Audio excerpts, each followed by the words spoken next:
하나님 말씀 봅니다. 구약성경 전도서 1장 12절에서 18절 말씀까지입니다. 전도서 1장 12절에서 18절 말씀 제가 읽어드립니다.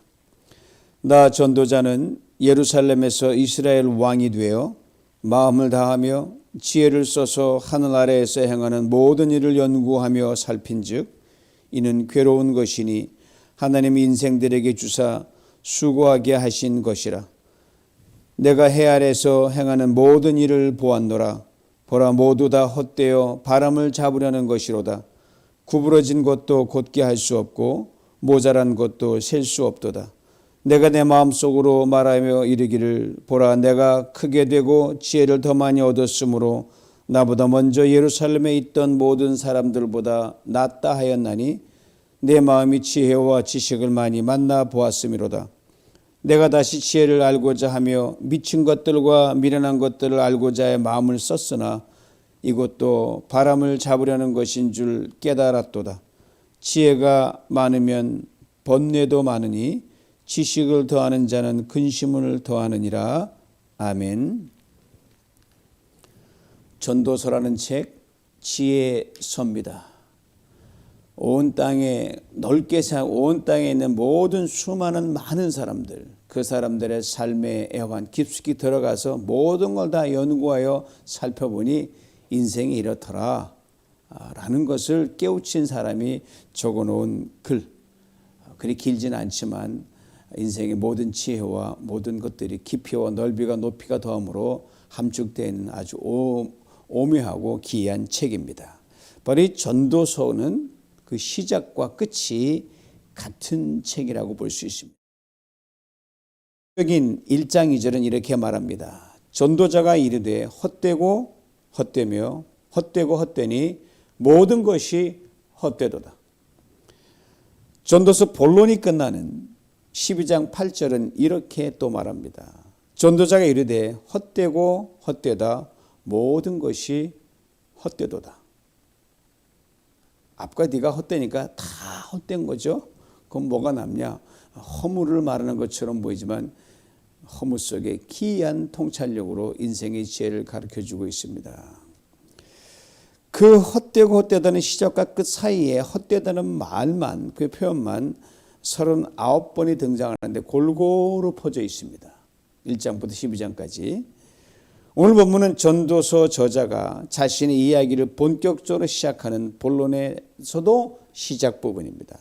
이제 그 자신을 이렇게 소개합니다. 12절이에요. 나 전도자는 예루살렘에서 이스라엘 왕이 되어. 이름을 밝히지 않습니다. 나라고 하는 1인칭 대명사를 써서 자신을 소개하고 있습니다. 어찌 보면 상당히 교만하고 건방진 것처럼 보시면 그렇게 할 수밖에 없는 게 나가 다 돌아다녔지만 이 수준밖에 안 되더라. 이걸 여기에 함축적으로 담아놨어요. 바로 이 나라는 단어가 전도서에 가장 많이 등장합니다. 여기도 나 저기도 나. 그리고 전도서의 저자는 기회 있을 때마다 이런 화법을 구사합니다. 내가 보았노라, 내가 깨달았도다, 내가 연구해노라, 내가 살폈노라. 불과 7절에 불과한 짧은 오늘 본문 속에서도 이 화법이 다 들어있어요. 13절, 16절 그리고 17절입니다. 온통 나로 꽉 들어있습니다. 이걸 통해서 전도서의 아주 두드러진 특징 중 하나를 우리는 발견할 수 있습니다. 즉 전도서는 철저하게 경험적이고 체험적인 책이 아닙니다. 머리로 끄집어낸 책이 아니라 손과 발 온몸으로 부대끼면서 겪은 경험을 담아놓은 책이에요. 그리고 그 경험과 체험에 거짓이 없기에 정직한 책이라고 할 수 있습니다. 그래서 전도서를 쭉 읽어 내려가다 보면 너무 솔직하다는 느낌을 받습니다. 너무 원색적이라는 느낌도 받아요. 나아가 전도서는 많은 물음이 들어있습니다. 실제로 어떠하다나 퀘션 마크를 던지는 그런 직접적인 물음도 있고 그냥 평범한 문장으로 되어 있는데 그냥 평범한 문장이 아니에요. 그 내용이 아주 심오하다 보니까 자꾸 그 읽다 보면 질문을 던지게 되고 의문이 솟구쳐 오릅니다. 그래서 전도서 읽다 보면 무슨 철학책을 읽는 느낌을 받을 때도 있습니다. 그래서 때론 알듯 말듯한 내용들이 막 뒤섞여 있고요. 서로 모순된 내용들이 서로 교차되기도 합니다. 그렇지만 전도서를 관통하는 큰 흐름은 의외로 심플합니다. 다음과 세 단어로 압축이 됩니다. 삶, 죽음, 그리고 영원입니다. 나로 대변되는 전도서의 저자는 누구일까요? 아신 대로 이스라엘의 세 번째 임금 솔로몬 왕입니다. 바로 그가 이 땅에 왕의 아들로 태어나 살아갑니다. 삶이에요. 그리고 전무후무한 부귀와 영화를 누립니다. 삶의 과정을 거칩니다. 그리고 죽음을 맞이합니다. 이런 일련의 과정을 통해서 전도서의 저자는 인간의 일생이 하나님 없이는 덧없고 허무하다는 걸 아주 정직하게 고백합니다. 그리고 그 끝에서 하나님과 영원에 새롭게 눈을 뜹니다. 전에 알았지만 그건 아무것도 아니더란 거예요. 겪어보니 내가 정말 몰랐더구나. 이렇게 눈을 뜨게 돼요. 이런 그 자신의 성장과 성숙의 백서인 전도서를 써내려가면서 자신의 이름을 밝히지 않습니다. 1장 1절에도 비슷한 표현 나오는 좀 더 구체적이에요. 다윗의 아들 예루살렘 왕 전도자의 말씀이라. 아버지 다윗의 이름은 명시하면서 자신에 대해서는 이름이 아닌 신분으로 대신합니다. 다 알 수는 없지만 하나님 앞에서 자신이라는 존재를 분명하게 깨달았다는 것을 말해줍니다. 세상에서는 대단한 왕처럼 보이지만 나 그 정도 아니야. 그의 겸손을 거기 함축적으로 담아 놓았습니다. 즉 이름을 밝히며 자신의 존재 가치를 내세우기에는 자신의 공로로 된 것이 사실상 하나도 없다는 것을 그대로 인정하고 있는 겁니다. 솔로몬 엄밀히 보면은 아버지 잘 만나서 요즘 말은 부모 찬스, 아빠 찬스로 살린 금수저 출신입니다. 수많은 왕들 중 하나였습니다. 예루살렘의 진정 왕은 하나님 한 분밖에 없거든. 원래 이스라엘은 왕이 하나님이었기 때문에 왕을 둘 필요가 없었어요. 사실 솔로몬 다음과 같은 초심의 아주 멋진 사람이었고 임금이었어요. 열왕기상 3장 7절에 솔로몬이 이렇게 하나님께 고백하는 대목이 나옵니다. 하나님, 저 아무것도 아니잖아. 어린아이에 불과합니다. 이 문 큰 대궐문 얼마나 크겠어요. 이 출입문을 열고 닫기에도 감당할 수 없는 그 정도로 유약한 어린아이입니다. 그랬던 솔로몬 왕이었어요. 그리고 성전을 다 짓고도 이렇게 하나님께 고백했어요. 하나님이 참으로 땅에 거하시겠습니까? 하늘과 하늘들의 하늘이라도 주를 용납하지 못하겠거든. 어떻게 그 우주보다 큰 하나님을 그 성전에 담겠어요? 하물며 내가 건축한 이 성전이오리까. 기가 막힌 깨달음이에요. 그대로 직신했더라면 참 정말 멋있는 사람이었을 텐데. 이런 자신을 왕으로 삼아주셨는데 솔로몬이 중간에 엄청난 궤도 이탈을 합니다. 솔로몬 이후로 나라가 두 동강이 나는 비극을 겪습니다. 아마 솔로몬이 말년에 내가 아무래도 내 사후에 나라가 온전치 못하리라 그 예측 못했겠어요. 똑똑한 양반이 이 비극적인 운명을 내다보았습니다. 그리고 떼내준 후회 속에서 전도서를 썼을 것 같습니다. 아마 이런 심경이었을 거예요. 하나님, 이제 0점에서 다시 줄을 뺍니다. 솔로몬이 철저히 회개했던 거지만 철저히 이 전도서를 보면 철저히 돌이킨 사람 중에 하나였던 것 같아요. 헛된 인생의 몸부림 끝에서 다시 줄을 뵙습니다. 어떡합니까? 때는 늦었어요. 그러면 이렇게 고백합니다. 오늘 본문 14절이에요. 내가 해 아래서 행하는 모든 일을 보았노라. 보라, 모두 다 헛되어 바람을 잡으려는 것이로다. 헛되다는 것이 여러분 무슨 의미 같습니까? 인생 지나치고 보면 가져가는 것도 없죠. 가져갈 수 없잖아요. 속죄 말하면 그냥 빈손으로 왔다 빈손으로 가는 거니까 남는 것이 없는데 자신의 인생이 바로 그렇다는 거죠. 아니 가장 그렇다는 거예요. 틀린 말은 아닙니다. 그러나 전도서는 여기서 한 걸음 더 나아갑니다. 즉 주인이 하나님이 아닌 내가 될 때 그렇다는 거죠. 헛되다는 말에 여러 가지 의미가 들어있지만 그 중요한 몇 가지만 한번 살펴봅니다. 첫째, 호흡을 한 의미가 담겨 있어요. 호흡. 여러분 얼마나 참을 수 있습니까? 뭐 기네스북에 있으면 5분 얼마 참은 사람이 최고로 많이 참았다 그러는데 저도 수영장에서 쫙 수영하면서 바다에 간 저 끝으로 가면은 잘 못 가겠어요. 호흡이 차서 1분도 안 걸립니다. 입김 또는 안개라고 할 수 있습니다. 이것들의 특징은 지나고 많은 겁니다. 결국은 다 내려놓고 손 쫙 펴가는 것이 인생이요. 그 시간마저 짧다는 것, 이걸 이 호흡이라고 하는 것, 이 헛되다는 단어 속에 담아놨습니다. 이걸 놓치지 말라는 거죠. 둘째는 텅 빔입니다. 파스칼의 말이 생각이 납니다. 인간의 마음속에는 하나님만이 만들어 놓으신 텅 빈 공간이 있다. 제 마음에도 큰 공간을, 여러분 성도님 마음에도 큰 공간을 만들어 놓으셨는데 그건 내가 채울 수 없다는 거예요. 아무리 애써봐라 그건 못 채워진다. 하나님 창조주만이 메꿔주고 채워줄 수 있는 그 공간을 말합니다. 겉으로 봐서는 아니 화려하고 꽉 찬 것처럼 보이지만 겉을 살짝만 이렇게 들춰보면 속은 텅 비어 있는 것, 이런 텅빔. 여러분 집에 싱크대나 화장실 세면대 밑에 그런 캐비넷 있죠? 여기도 뭐 놓놓잖아요.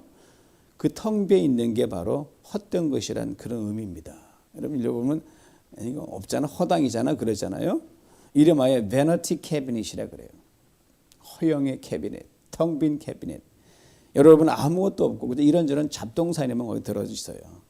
그 위에 달리는 싱크대나 세면대는 또 베너티 탑이라 그래요. 당연히 그 바로 위에 수도꼭지가 달려있고 수돗물이 내려옵니다. 수돗물이 흐르는 것도 참 여러분 세면하고 세수하고 손 씻을 때 물 흐르는 거 그냥 여러분 그냥 물로 보지 마십시오. 씻으면서 인생이처럼 흘러가는 물 같구나. 쉽게 내려간 찢기지 오래 머무는 게 아니구나. 더듬는 인생의 일들을 일컬을 때 이 베너티 헛되는 것이란 말을 씁니다. 물론 사는 날 동안은 나름대로 가치가 있죠. 그러나 영원하지 않기에 그 가치도 육신의 생명이 끝나면 소멸됩니다. 그러므로 오래오래 나아가 영원히 남는 것, 이것이 헛되지 않다. 이걸 솔로몬이 전도자가 얘기하죠. 바울은 이것을 깊이 깨달아서 고린도 후서에 이렇게 이야기를 해줍니다. 그러므로 우리가 낙심하지 아니하노니 우리의 겉사람은 낡아지나 우리의 속사람은 날로 새로워지도다. 우리가 잠시 받는 환난에 경한 것이 지극히 크고 영원한 영광에 중한 것을 우리에게 이루게 함이니 우리가 주목하는 것은 보이는 것이 아니요 보이지 않는 것이니 보이는 것은 잠깐이요 보이지 않는 것은 영원함이라. 그렇습니다. 텅 빈 허무함, 뭐 있는 것처럼 보자면 아무것도 아니요 또 존재하는 시간도 짧아요. 텅 빈 허무한 공간, 하나님만 메꿀 수 있다. 이걸 담고 있죠. 셋째로 헛되다는 것은 우상을 말합니다. 우상은 생명이 없습니다. 하나님이 제일 싫어하는 게 우상 숭배예요. 전도자 솔로몬이 누린 모든 영화 스스로 된 것이 아무것도 없어요. 다 주어진 것입니다. 누군가의 창조된 것입니다. 그런데 이것이 목적이 될 때 그것은 헛된 것이란 말입니다. 부차적인 것이 주된 것으로 뭐 하나님과 해석한 걸 부차 주차할 수 없죠. 그 하나님 뭐 비교가 안 되니까 그냥 굳이 이야기하자면 부차적인 것이 주된 것으로 전도된 것이기 때문입니다. 그래서 전도서는 이렇게 결론을 내리는 거 아니겠습니까? 모든 것이 헛되다. All is vanity. 참된 것은 오직 하나님 한 분뿐입니다. 선한 것도 하나님 한 분뿐입니다. 하나님이시면서 인간으로 이 땅에 내려오신 예수님도 동일한 말씀하셨어요. 하나님 한 분만 선하시다. 왜? 그분이 사람으로 계시는 동안은 맞는 고백이거든요. 하나님 한 분만 참되시다. 그러면 하나님보다 다른 거 어떤 것을 더 우선하여 우선 할 수도 없는데 인간이 미련하고 바보 같아서 우선을 쫓아가요. 그럼 어떻게 됩니까? 이에 대해 13절은 아주 심플하게 딱 정리합니다. 괴로운 것이다. 그렇습니다. 인생은 괴로운 겁니다. 괴롭다는 것이 무엇을 의미합니까? 쉽게 말씀드리자면 기쁘지 않다는 거예요. 아주 어렵게 생각하지 마세요. 즐겁지 않다는 거예요. 그런데 말입니다. 하나님께서 우리 인생을 괴롭게 창조하지 않으셨다는 겁니다. 에덴이 바로 그 분명한 증거거든요. 에덴 동산, 에덴의 이름의 뜻이 기쁨이거든요. 희락과 즐거움이거든요. 그런데 아담과 하와가 에덴을 떠나 에덴의 동적인 세상에 살면서 인생이 괴로워지기 시작했어요.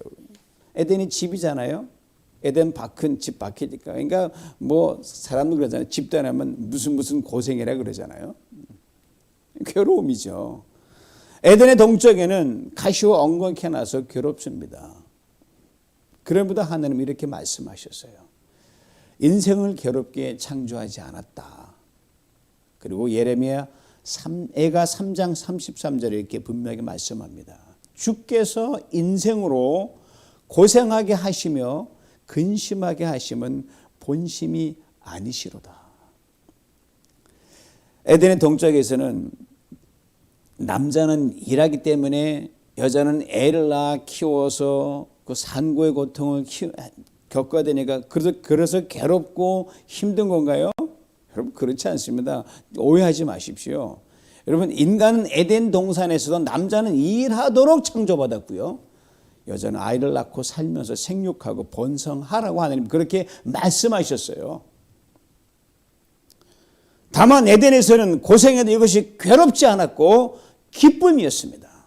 그러나 죄로 인해 에덴의 동쪽으로 쫓겨나면서는 그게 고생하면 괴롭고 기쁨이 없었을 뿐입니다. 에덴에서는 수고해도 이것이 괴로움이 아니었어요. 아무리 수고해도 그냥 즐거움이었어요. 기쁨이었어요. 에덴 밖에서는 수고가 괴로움이요 불행이었습니다. 오늘 본문 13절에 언급된 수고와 괴로움은 에덴에서가 아닌 에덴 밖에서 벌어지는 수고와 괴로움입니다.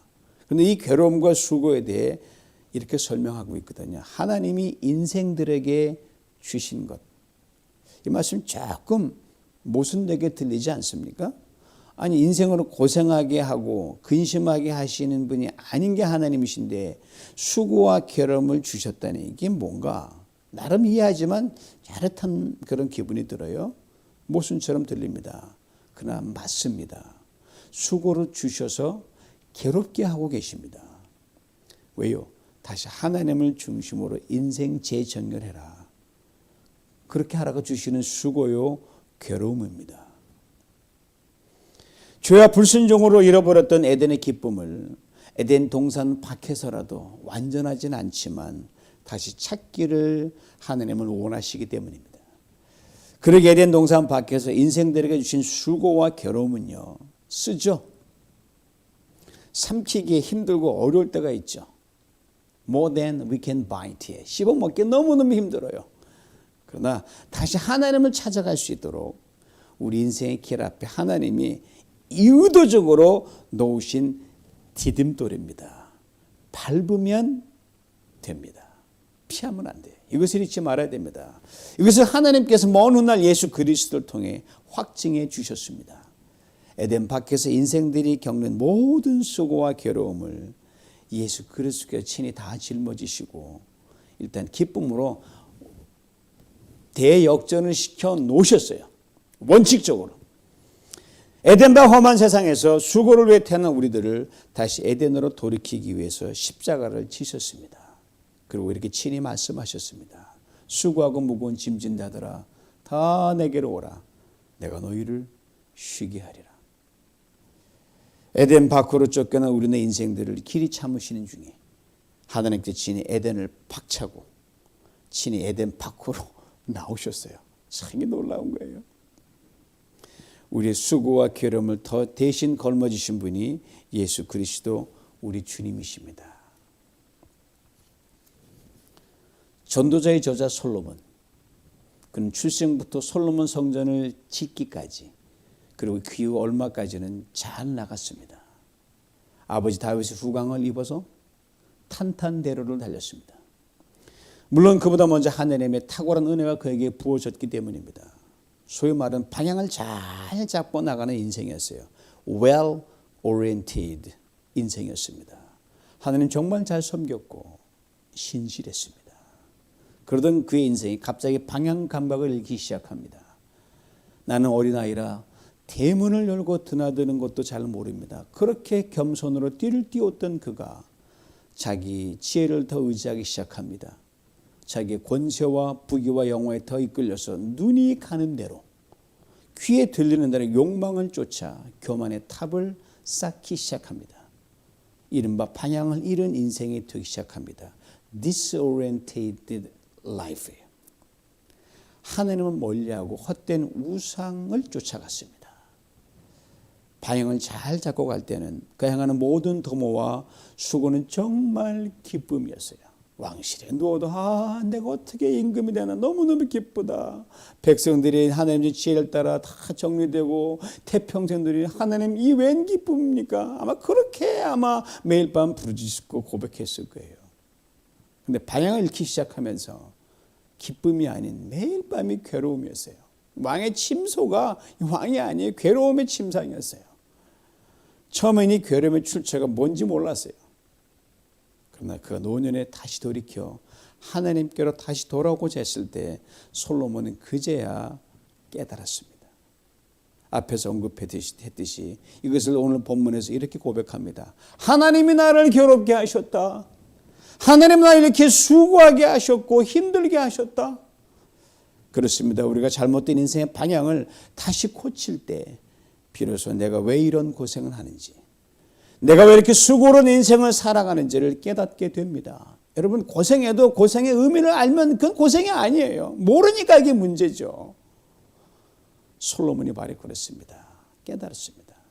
저는 솔로몬의 이런 삶을 이렇게 부릅니다. 다시 방향을 잡은 인생, The-oriented life입니다. 이제 그 정신없이 달려온 영역의 자기 인생을 돌아보면서 이렇게 겸손히 고백합니다. 14절, 17절 말씀인데 압축해서 이런 말씀이에요. 여러분들이요, 나 솔로몬 인생 헛되게 살았습니다. 나 지혜롭다 했는데 어리석었습니다. 나 많은 지식이 있다고 자랑했는데 미련했습니다. 안 해본 것이 거의 없어서 다 해봤는데 바람을 잡은 것에 불과했습니다. 하나님 멀리한 대가입니다. 하나님보다 헛것에 불과한 우상을 쫓은 대가입니다. 그리고 이렇게 귀중한 결론을 내립니다. 오늘 본 마지막 18절이 들어보세요. 지혜가 많으면 번뇌도 많으니 지식을 더하는 자는 근심을 더하느니라. 아신 대로 전도서는 자기 고백서입니다. 이 자기 고백서의 백미가 바로 18절이에요. 그리고 이 전도서의 총 결말이에요. 그래서 전도서 마지막 또 표현만 따르지 이와 같은 맥락을 지닌 고백으로 끝을 맺습니다. 아신 대로 에덴을 떠난 인생은 한 사람도 예외 없이 수고를 위해 태어납니다. 그러나 그 수고가 하나님 안에서 행해질 때 비록 에덴 밖 광야 같은 인생이지만 기쁨을 우리에게 안겨줍니다. 그러나 하나님 없이 행할 땐 괴로움만 있을 뿐입니다. 하나님의 특별한 섭리 속에서 우리를 부모 찬스를 입고 부귀와 영화를 한평생 누리며 살았던 전도서의 저자 솔로몬이 이것을 삶을 통해 터득했습니다. 사랑하는 성도 여러분, 그리스도인 우리들은 솔로몬보다 사실 더 큰 은혜를 누리고 사는 사람들입니다. 인생의 모든 수고를 대신 짊어지신 예수 그리스도가 우리의 주님이시기 때문입니다. 수고에도 솔로몬의 수고보다 덜하고요. 큰 건 주님이 담당해 주셨잖아요. 영광을 누려도 솔로몬의 영광보다 더합니다. 우리 안에 보배이신 예수 그리스도가 성령으로 우리 안에 계시기 때문입니다. 고로 주님을 먼저 앞세우지 않은 모든 일 헛됩니다. 지혜도 그만한 지식도 경험도 성취도 쌓아놓은 모든 부도 바람을 잡는 것과 진비 없습니다. 그리고 우리에게 돌아오는 것은 번뇌와 근심뿐입니다. 대강절 절기를 보내면서 우리의 수고가 과연 무엇을 위한 수고인지, 우리의 몸부림에 대한 무엇을 위한 몸부림인지, 정말 주님을 가장 우선시하면서 나왔던 수고인지, 그런 몸부림인지 진지하게 돌아보았으면 좋겠습니다. 수고를 위해 태어난 것이 인생입니다. 그러나 하나님 안에 예수 그리스도 안에서 행해지는 수고가 될 때 그 수고는 번뇌도 아니요 근심도 아니요 오히려 광야 인생길을 넉넉히 달려갈 수 있는 기이한 기쁨을 안겨줍니다. 광야길에서 우리에게 기이한 풍요까지 안겨줍니다. 놀랍지 않습니까? 잊지 마시기 바랍니다. 예수 그리스도 주님을 최우선으로 삼고 가는 인생, 하나님께서 복을 주십니다. 다 같이 예수 믿어도 수준차가 엄청나게 나는 이유가 바로 여기에 있습니다. 절대로 근심이나 번뇌를 겸하여 주지 않으십니다. 그대로 믿으십시오. 하나님 말씀이니까. 이름하여 clean blessing입니다. 깔끔한 축복이에요. 이 clean blessing을 받아 누린 바울은 이렇게 고백합니다. 나의 하나님은 그리스도 예수 안에서 영광과 안대 그 풍성한 대로 너의 모든 쓸 것을 채우시리라. 기가 막히죠. 그리고 이렇게 또 고백합니다. 자기 아들 아끼지 아니하시고 우리 모든 사람을 위해 내어주신 이가 어찌 그 아들과 함께 모든 것을 우리에게 주시지 않겠느냐. 그 모든 것 위에 여러분이 그토록 제일 귀하게 여기는 돈 그거 들어있습니다. 여러분 아시겠습니까? 전도서를 관통하는 세 개의 주제인 삶, 죽음 그리고 영원으로 이어지는 나그네 인생, 우리 살아온 인생보다 갈 인생이 짧습니다. 그 짧은 여정 정말 이 클린 블레싱을 다 받아 누리시길 주님 이름으로 축원합니다. 기도합니다. 하느님 아버지 감사합니다. 이 솔로몬 하나님 그의 고백을 진실히 나의 고백을 받으면서 아버지 하나님 우리 자신을 다시 한번 아니 올 한 해 2020년을 다 돌아보며 다시금 재정리합니다. 제대로 출발했던 올 한 해 엉망이 되었던 우리의 삶의 과정들 이제 재정리를 하여 주님을 새롭게 모셔드리며 주님 앞세우며 클린 블레싱을 받아 누리길 원하며 그러한 성도 그러한 교회로 참으로 탁월한 수준의 신앙으로 갈 수 있도록 축복하여 주시옵소서. 예수님의 이름으로 기도하옵나이다. 아멘.